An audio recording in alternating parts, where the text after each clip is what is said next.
This is the plaintiff, Sarah Hazenbrook. She says she was a model tenant and the defendant, her landlord, is refusing to return the money he owes her. That's right, the house has no reason to keep her money. And she's here for what's right, suing him for the return of $1,355.40. This is the defendant, Antonio Costantini. He says the plaintiff moved into a brand new remodeled apartment. She got a couple of dogs and they ruined his beautiful wood floors with urine. Owe her money, more like the other way around. He's accused of turning out a tenant.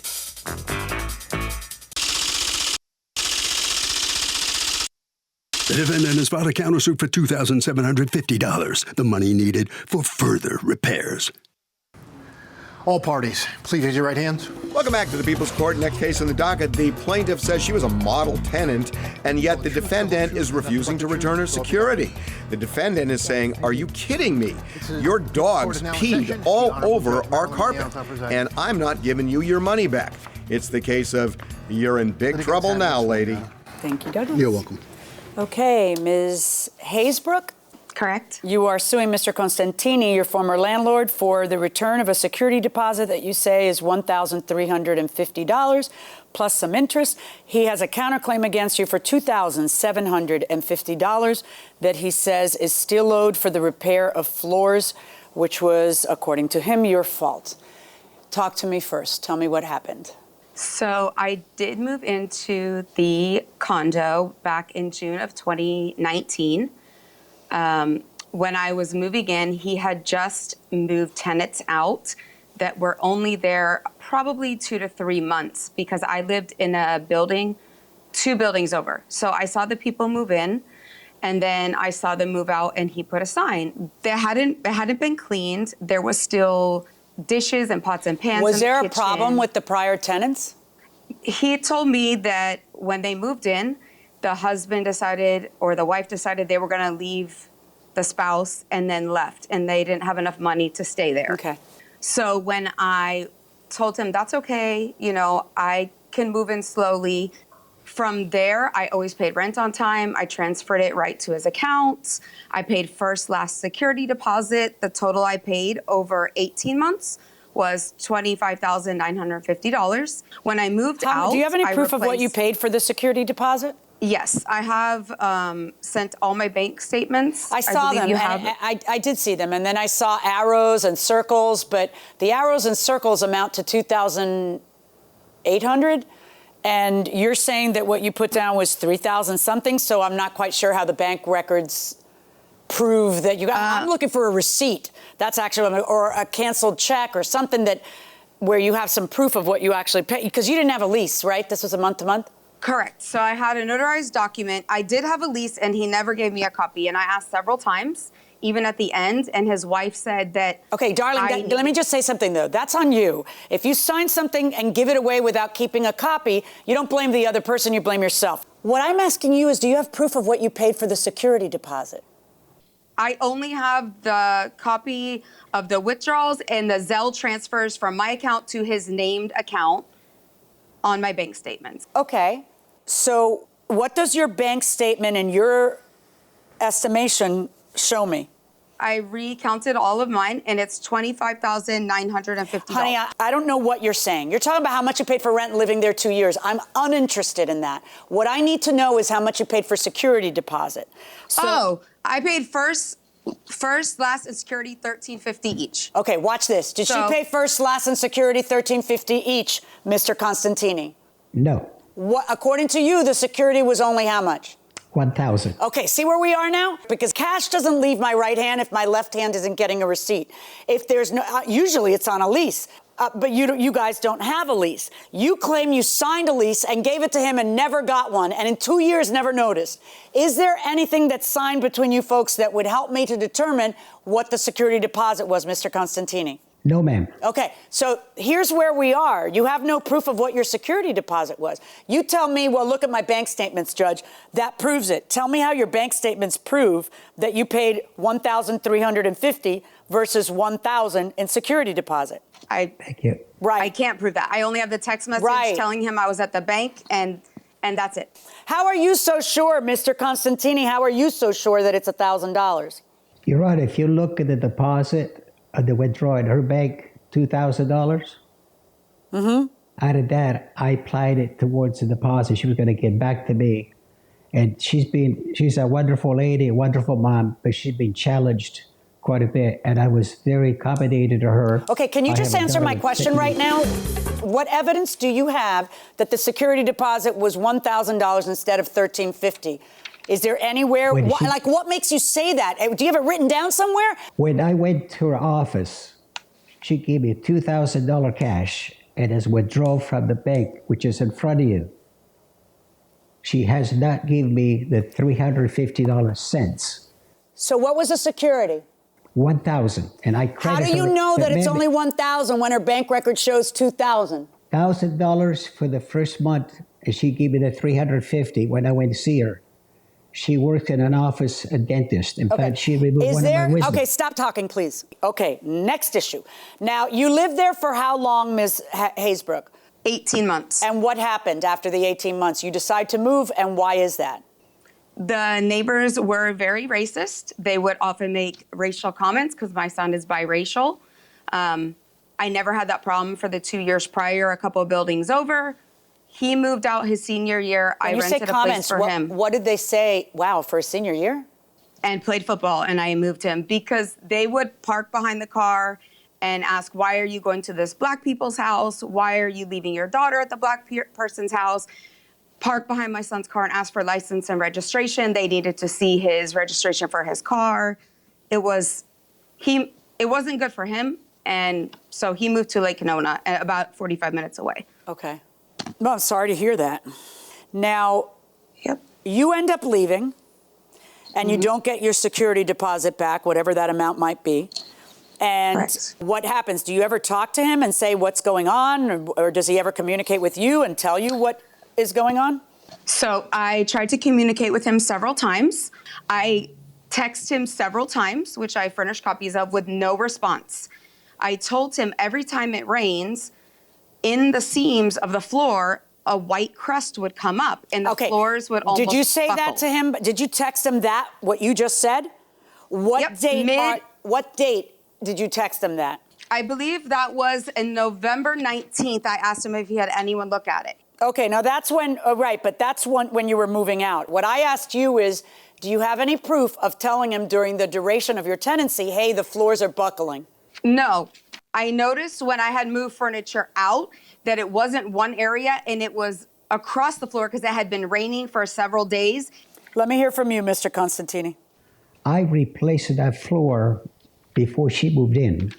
When did you replace that floor? Maybe 3 months before she moved in. Can you prove that? She just told you. She identified that. Do you know for a fact that those floors were replaced 3 months before you moved in, Ms. Haysbrook? No, they're all mixed matched. It's different flooring in almost all do of you them. have a receipt for when you put in the floor so I can see how old the floor was, Mr. Constantini? I did say that to you, ma'am, Your Honor. You did? The fact that... You didn't or you did? No, I did not. Okay. I sent you the estimate for only 2 floors. No, I know, but that's after the fact. You were just telling me the floors were a few months old. Can you prove that? That's what I'm asking. Yes, I do. Can I have it? I think that was necessary. Okay, so you don't have it for me today. All right, so let's move on. Who was living in there? A husband, a wife? Were there children also? No, ma'am. Any pets? No children. No, ma'am. Okay. And do you allow pets in the apartment? I did for Sarah. And if you look at some of the letters that I have from the condo, the management, she was breaking the law, but I done everything under the sun to please this lady because she is being challenged. What do you mean she was breaking the law? By having those big dogs in there. You can't be a renter. Okay, you can't be a renter and have dogs, so why were you letting her do it? Yes. Your Honor, she had a lot of challenge with the children, with the neighbors, and I always supported her. And I never asked her to move out. And her rent was never paid on time, not once, if I was nasty to you.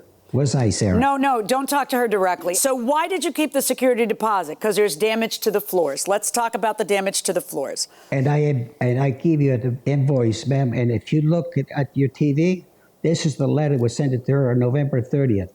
Okay, so did you ever pick up the certified letter or you never picked it up? You just No. left it there? Okay. So now let's see what it is that is mentioned in the letter regarding the security deposit. And it says damage to the floor, amount due to the landlord, $27.50. And that is sent to you within the 30 days. Yes, ma'am. Yes, Your Honor. Okay. All right. Let's look at the floor damage that we're talking about. So they're buckling in this picture. They're buckling a little in this one. There's clearly, and it's right in the joints, and it's lighter there. And it looks to me like moisture. Do you have pictures of the place when you rented it to her, Mr. Constantini? I don't have it. I didn't send that to you because, again, Sarah. Do you have knew pictures? my Yes, sir. apartment. Please listen to my question, okay? I do not have it with me. I didn't present it to you. I'm sorry. That's all right. Now listen to this question. According to you, did she ever tell you there was a problem with the floors? Yes or no? Never, Your Honor. I've Okay. never said no These to that pictures lady. that she sent to you or that you took of the floors, according to you, you had 2 flooring experts come in. So November 30th, you have an estimate from someone. Complete removal of flooring in hallway, living room, dining room, back to bedroom due to urine animal damage. On-site visit Yes, Your Honor. confirmed urine stagnant under flooring. Due to the presence of urine, there is a hazard fee. Have you ever had pets in there before? No, Your Honor. Did you ever live there? You cannot be a tenant. I and got have that. a Did you dog. ever live there, was my question. My daughter did. When your daughter That was my lived there, daughter's did your house. daughter have a pet? I think she might have had a little chihuahua. And how long 20 ago? years ago. How many years ago? 20 years ago. Okay. Ma'am, I wish I could tell you the relationship that I helped with this Sarah. I know. She happened to be. I acknowledge It's sad. that both of you liked each other a lot, and you're both upset that you're in court. I can send you text messages. She says, "Stop harassing me." That's when Okay, I stopped. got it. That's So when here the we mother go. Here we go. said, she's going to sue me. Did you have any pets there, Ms. Haysbrook? I had 2 Yorkies that Excuse are me? crated whenever I'm not home. Excuse me. Yes, sir. Her mother. I have a videotape of her mother. Her dog. Her mother's dog was there for 3 months. You know what? We don't need to go there because 2 dogs is enough urine. Okay, I'm trying to. Thank you. And I can't believe this is happening Okay, between I me understand. Everybody's. and Please Sarah. stop whining. Please stop whining. I just have to determine whether or not you have been able to prove that you are entitled not only to keep her security deposit, whatever the heck that may be, but also that you're entitled to sue her because you're counterclaiming against her $2,750. So I have one issue in this trial, folks. My only issue is the damage that's there her fault? And have you been able to prove that the damage that's there is her fault, that it wasn't there before? According to you, you paid for new flooring there a few months before she moved in. And I would really like to see that evidence. So you may not be able to get it to me now in the next few minutes, but if I gave you a few days, would you be able to show me that evidence? I'll do my best to satisfy, Your Honor. Okay. I know that she loved my apartment. Okay, She I don't loved care it. if she loved And your apartment. I just care if you can prove the floor was new. If you are able to prove to me that the floor was put in a few months before she moved in, I think that the fact that she had 2 dogs, the fact that there was an estimate. 3 dogs. I don't 3 care dogs. if they're 2 or 3. Please Sorry, do Your not Honor. interrupt me anymore, Mr. Constantini. Just listen and don't talk. We have an issue that I'd like to resolve, and that is this damage because of your puppies or not? You say it isn't. Your puppies are the best. They never urinate on your floors. And he's got evidence from the professionals that it was a urine-soaked floor. So if I receive proof that that floor was put in a few months before you moved in there, that's going to be very probative that the only dogs that could have done it are those dogs, okay? Or dogs in your care, okay? So I really want that evidence, Mr. Constantini. So how long do you think you need to find proof of what you paid for the remodel? 2 or 3 days, a week? You tell me. Can I have 3 weeks? I'm No, supposed to be that's out a of long town next time, week. but I'll give you a week. I have a business to run, and I would be out of town. But if you want me to, I'll cancel it, and I'll do whatever Your No, Honor why do you tells have me to cancel an out-of-town trip? All you got to do you remember where you bought it from? Of course. Well, then all you got to do is call them and ask them to send you the proof. I have an accountant that does all our books for us, Your Honor. So then you can call the store and get the proof of when that flooring was put in. You don't have to cancel a vacation. I'm giving you 1 week to give me that proof. If I receive that proof, I have to tell you it's not looking good for you, Ms. Hazerbrook. Not only would you not be getting the $1,000 deposit, and you've only been able to prove here what he'll admit to as far as a deposit, because you can't prove you paid more than that. Not only will you not be getting the $1,000 deposit, but he would be correct, and I would be ordering you to pay the remaining $2,750 if he is able to prove that. If he does not, within 1 week, give me some form of proof that, in fact, that floor was new, if all of a sudden I get a bunch of extra, I was so good to her, she was like a daughter, but I don't get proof that the floor was new, then I'm going to be ruling in your favor in the amount of $1,000. Because the one thing I need is proof those floors were new, and nobody else could have ruined them but her. That's what I need. That is my verdict. Good luck to you folks, and I will take a look at this as soon as the evidence comes in. Thank you. Thank you, Your Honor. So, in the rare conclusion of the case here on the People's Court, it all depends on whether the defendant can send the judge proof that he put in new floors before the plaintiff moved in. You understand, Ms. Hazerbrook? Let me ask you. You heard what the judge said? You understand that we're going to wait to see what her decision is, okay? Yes. All right, so all I can say is good luck to you. There's nothing more I can say. Good luck. We'll see what happens. All right, Mr. Constantini, I know you wanted 3 weeks. Judge didn't give you 3 weeks. You got a week to get her the proof. Think you can do it?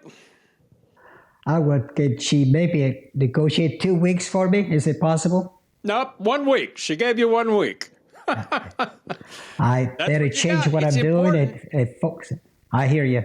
Thank you. Okay. If you deliver what she wants, you'll win the case. If you can't, the plaintiff wins. Good luck to you. Very interesting outcome. Appreciate your time. Harvey, how about this? Okay, Doug. Well, the defendant did provide proof of the age of the flooring and as a result got $1,500. It does raise an issue that when you go to court, be armed with all of the evidence that you need. The judge here cut this guy a break and gave him a week to come up with the documents, but some judges may not do that. And if you don't come to court with all the information, you may lose without that opportunity. Evidence is king in court. Evidence is king in small claims court. So really sit there and think about what you need to bring. I was wondering, if there's a high-speed chase and the car has multiple passengers, are they charged with something too, or just the driver? Normally, it's just the driver who's going to be in trouble, who's going to end up going for that long, lonely ride to the police station if they're it's speeding, apprehended. Right. Or if what we're talking about getting in trouble for is speeding. Right. Now, there are scenarios where you can contrive in your mind, well, how can the passengers be in trouble? Well, if they're all involved in the same activity that caused them to flee, they might have a problem. Right, like if they're fleeing from a robbery. Right, or if the front seat passenger, the driver says, how am I going to get rid of these cops? And he says, take them right up here. And they we'll shake them. Right, we'll shake them. Or, hold the wheel for me while I bust a few rounds off it. Okay. The pursuit, stuff like that. But if we're talking about a traffic stop. Normally not a problem. Right. But here's something that's kind of unfortunate. A lot of times you'll see high-speed chases where the car finally does stop and then 3 or 4 people bail out and start running in different directions. It's possible that not everybody has criminal liability in a situation, but maybe they ran for a different reason. Yeah. But consciousness of guilt can be shown in a courtroom by a prosecutor to a judge or to a jury by evidence of flight. So if you flee from the scene, and the person just did a robbery, it might be used against you to show that you're good for you. A principal in the exactly, or maybe robbery. You were one of the wheelmen or one of the people. But have you ever been trapped in a car where some idiot was driving and going really fast? Because I was really afraid for my life once in high school where there was a fellow driving the car who thought it would be funny to drag race on I-95. Right, and I bet you felt pretty helpless. And I never got in that guy's car again, and I told his girlfriend I'm not, never, never.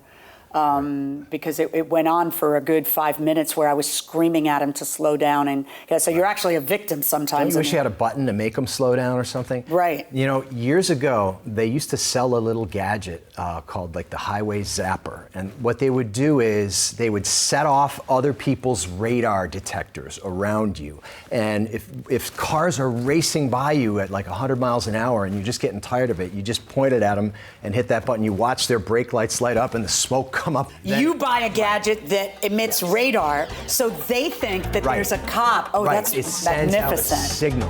Everybody should have one. Slow down, everybody.